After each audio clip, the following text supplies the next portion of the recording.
Pinalaga ni Presidential Son at Congressman Sandro Marcos ang pagdawit sa kanya ni dating Congressman Zaldico tungkol sa usapin ng budget insertions. Sagot ni Marcos, destabilisasyon at hindi revelasyon ang mga sinabi ni Ko. Balitang hatid ni Tina Panganiban Perez. Dahil sa mga binitawang salita sa akin ni BBM, naging malinaw sa akin na siya mismo ang nag-utos kila Secretary Mina Pangandaman at Yusek Adrian Bersamin na ipasok ang 100 billion pesos worth of projects. Personal umanong nakausap ni dating House Appropriations Committee Chair Zaldico si Pangulong Bongbong Marcos tungkol sa umano'y budget insertion sa 2025 national budget.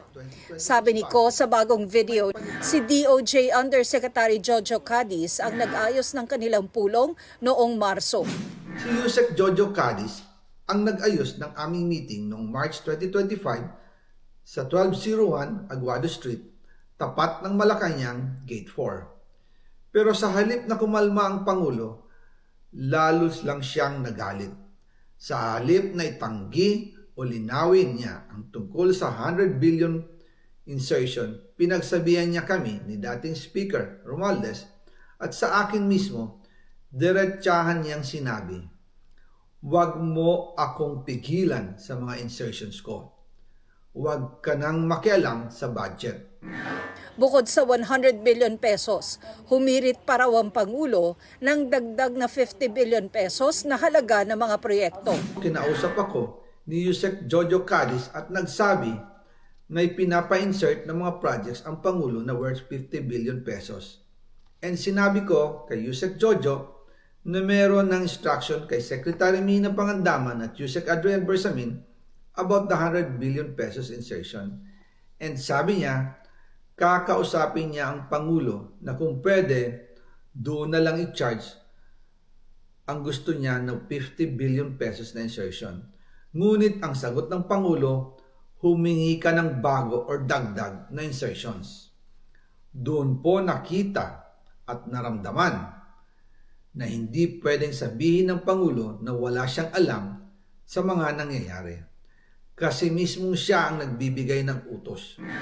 Ayon kay Ko, kahit sa panukalang 2026 budget na tinatalakay pa ngayon ng Kongreso, may mga pinasingit daw na mga proyekto ang Pangulo. Kung titingnan ninyo ang 2026 budget, may panibago siyang 97 billion insertions. Pero ngayon, ipinasok na mismo sa President's Budget or NEP 2026.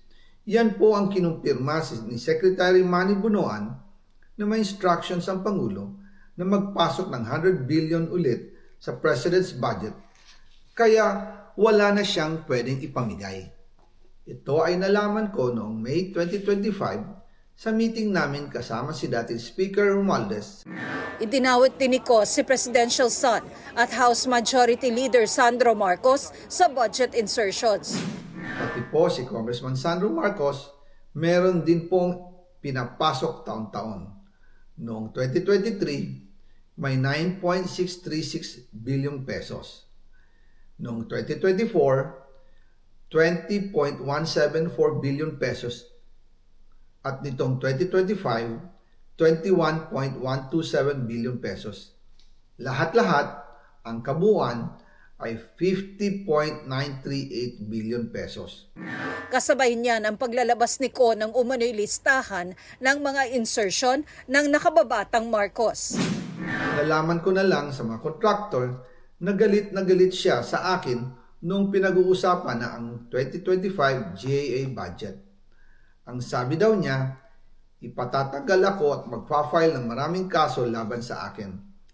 Kasi kulang ng 8 billion pesos yung insertion na gusto niyang ipasok. Ang dahilan daw, may mga contractor na nakapag-advance na sa kanya at dahil hindi na ipasok ang buong halaga, kailangan daw niyang magsauli sa mga yon. Ang mga akusasyon ni Ko, tinawag ni Congressman Marcos na destabilization. Base raw sa intel, nakipagkasundo si Ko sa mga gustong magpabagsak sa gobyerno para anya matakasan ang kanyang mga krimen. Kahit sino naman daw ay pwedeng umupo sa harap ng kamera at magpakalat ng mga kasinungalingan. Tinawag pa niyang bagong kampyon ng mga DDS ko na ang mga pahayag-an niya ay katang-isip at mali. Inalis din anya si Ko bilang chairperson ng House Committee on Appropriations hindi dahil sa kapritsyo lang ng isang individual, kundi dahil sa kasakiman daw nito at katiwalian. Panawagan pa ni Marcos sa publiko, huwag magpabudol kay Zaldico. Sinusubukan pa namin makuha ang panig ng Malacanang kaugnay ng mga sinabi ni Ko. Si Cadiz naman, naka-leave daw ngayon at inaasahang babalik sa November 28.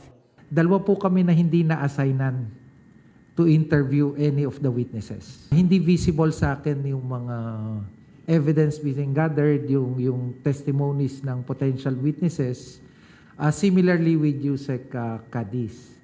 So, until today po, he is not involved in any of the ongoing investigations relative to the flood control issues no, of the Department of Justice. Ayon kay Navotas Representative Toby Tiangco, nalaman ng Pangulo ang tungkol sa budget insertion kaya pinahold daw niya ang mga pondo na na-flag ng ehekutibo. Alam niya yung mga insertions kasi di ba yun ang naging role ko nung Marso eh. Kasi nung January, di ba pinahold lahat. So yung Senate, binigay nila yung listahan nila within 3 days. Yung House, 3 buwan na hindi binibigay. So yun yung naging role ko nung January pag-aralan. And as of July 29, after the SONA, may naka-hold pa dyan na 80 billion na hindi na talaga ni-release eh. Kasi yun yung kaduda-dudang mga proyekto, no? Hindi ito in defense, no? But I have to say what really happened, di ba? Sinusubukan pa namin makuha ang panig ng Malacanang kaugnay nito.